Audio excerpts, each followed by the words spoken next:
What's up guys? So it's been quite a while. This tarantula, this is my Salmopoeus reduncus, the Costa Rican orange mouth. Now I have rehoused her in this bottle when she was still a tiny sling. So yeah, now she has grown quite a bit. She molted quite a few times in here. So I think now it is time for us to upgrade her. It's not going to be a taller enclosure, but it's going to be a wider enclosure. And also the reason I want to rehouse her is because I'm not sure if you can see, but somewhere in the substrate over there, I actually fed her a superworm. I think, yeah, there's the hole. You see down here?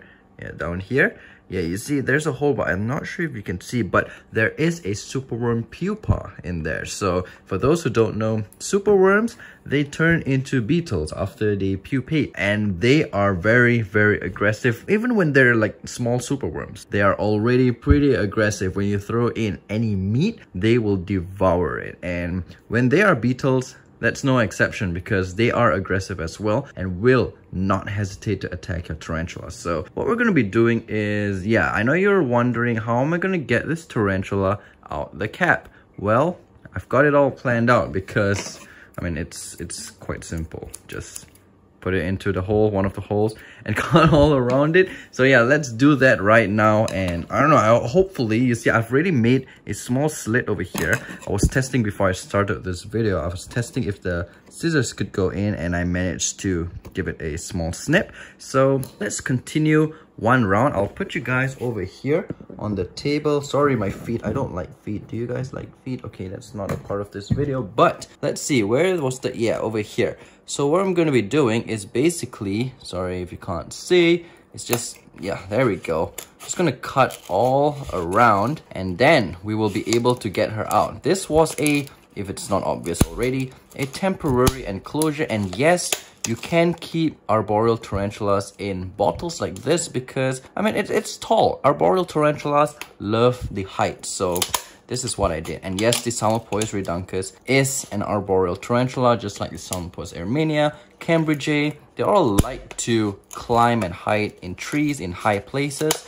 So yeah, I've been wanting to do this for quite some time, but just never got the time to do it. But now today I just decided, hey, why not do it before the superworm turns into a beetle, right? Because that will not be good. As you can see, she is down over there. Now let me show you what enclosure we are going to be rehousing her into. So I've already prepared the, wait, I've not prepared the enclosure, but I have the enclosure right here. So this is a, you could say a set arboreal enclosure. Like, it's already prepared. It's an acrylic arboreal enclosure. What we're going to be doing is, like, I mean, I told you just now, yeah, the lid, yeah, I told you just now, it's not going to be as tall.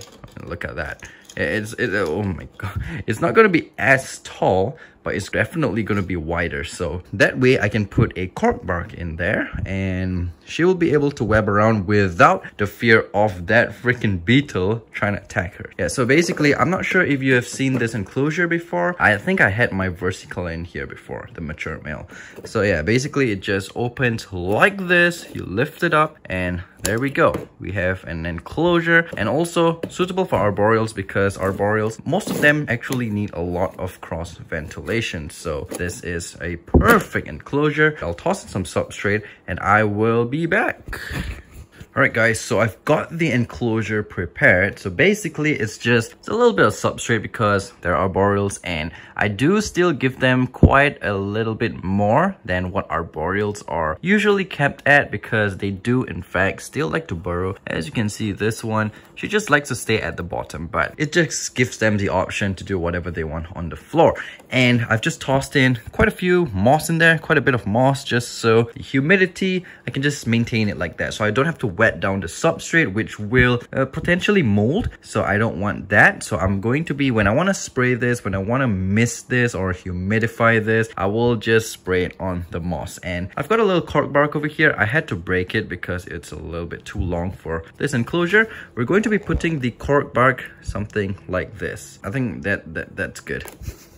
All right, so yeah, I guess now we are set to rehouse this girl. Let's take a look at the enclosure. So that's how it looks like. A place at the back for her to hide and web up. So yeah, let's get her into this enclosure and we will be done, and I can have peace of mind because that super worm is gonna turn into a beetle. I mean, that pupa is going to turn into a beetle anytime, like any day. It has pupated for the past 1.5 weeks, I think, and I think it takes about 2 to 3 weeks before they turn into beetles. I'm not exactly sure, but yeah, I think it's around there. So yeah, let's get this girl into her brand new enclosure, which is wider. So yeah, better. And this is definitely not going to be a permanent enclosure because I think these guys, if I'm not mistaken, they get about 5.5 to about 6 inches. So yeah, that's going to be about this size, and as you can see, not suitable, but for now, right, for now it's going to be suitable. Oh yeah, by the way, I have got the taller enclosures already. If you guys haven't noticed, or if I haven't mentioned in a previous video, they're already here. And you know, the thing is, I thought that I will not put a tarantula in there because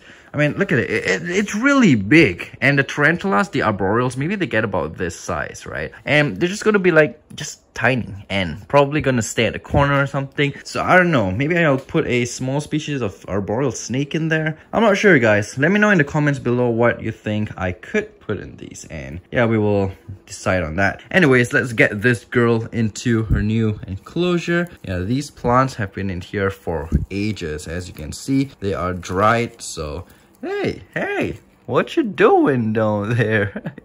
So yep, perfectly behaved girl.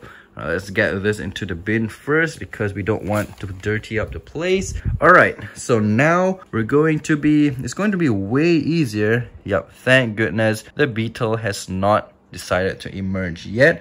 There's a little girl over there, Psalmopoeus reduncus. Let's get this girl into her brand new enclosure before the beetle decides to emerge. I don't know if I will keep this container like this and update you guys when the beetle emerges. Yeah, we'll see. Maybe I'll do that. But as for now, let's get her into, kaboom, this beautiful enclosure over here.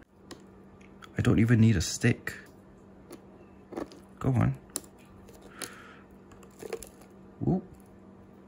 Maybe I do. Okay, let's go. Let's go. No. You go. Whoa. What are you doing? What the freak are you doing? Let's go. Let's go. Be obedient. There we go. So, as you can see, she is in her new enclosure. Better close this before she decides to come out. Yeah, sweet. Check that out. Beautiful. So guys, I guess that will be it for this video. There she goes, already gonna hide at the back. I'll probably put a bottle cap water dish over here. Wait, let me go get one. Why do I even need to get one? It's right here. Oh, come on, man. Open. Ah, had to use my teeth because, yeah, and as you can see, F for female. So yeah, let's just fill it up with some water and we will be done for this video. Oh yeah, if you haven't noticed, this enclosure did not have a water dish because, I mean, how am I gonna even put a water dish in there? Like, yeah, right? I can't fit anything in here. So basically what I did was just spritz her down and she was good. But now we're going to be able to plop in a water dish for her, and there's a perfect little corner right over here. Look at that. So now she can come and have a nice drink when she wishes. Beautiful. So yeah guys, I'll see you in the next video. Take care and yeah, peace. So here is an update after 1 day of rehousing the Psalmopoeus reduncus in her new enclosure. So as you can see, she is now not afraid. She is all out in the open. Yesterday I saw her at the back here on the corkbark, but as you can see, she has already started webbing up the place. So that is a good sign. That shows that she's already making this place like home. And look at the top here. There's even more web there. That is awesome. This is sweet. I'm very satisfied. I'm pretty sure she is satisfied in this enclosure as well. And I fed her yesterday also. I saw the bolus somewhere. Where did she leave her bolus? I don't... Yeah, there we go. There we go. And after a few days, you guys, there we go. Like I mentioned, we've got a superworm darkling beetle over here. Wait, let me just try to get him out and I'll show you what could have killed my tarantula if I left her in here. Alright, so guys, this is a superworm darkling beetle, and these guys, oh, look at the size of that. So these, they can be very, very deadly to tarantulas. They can eat the tarantula, they can bite the tarantula, they can pretty much kill your tarantula. So let me show you the pinchers on these things. Those can harm your tarantulas without a doubt. So yeah, if you see a superworm beetle, or if you feed a tarantula superworms, make sure you take them out if the tarantula doesn't eat them. The reason I rehouse my tarantula from this bottle over here is because, well, I can't take out the what do you call that, the superworm, because, you know, the lid, you can't put anything in like a tongue to grab it out. So I had to leave this guy in, and then, I mean, when he was a superworm, and then he turned into a beetle, and good thing I got the tarantula out in time. Otherwise, yep, it's gonna be dinner.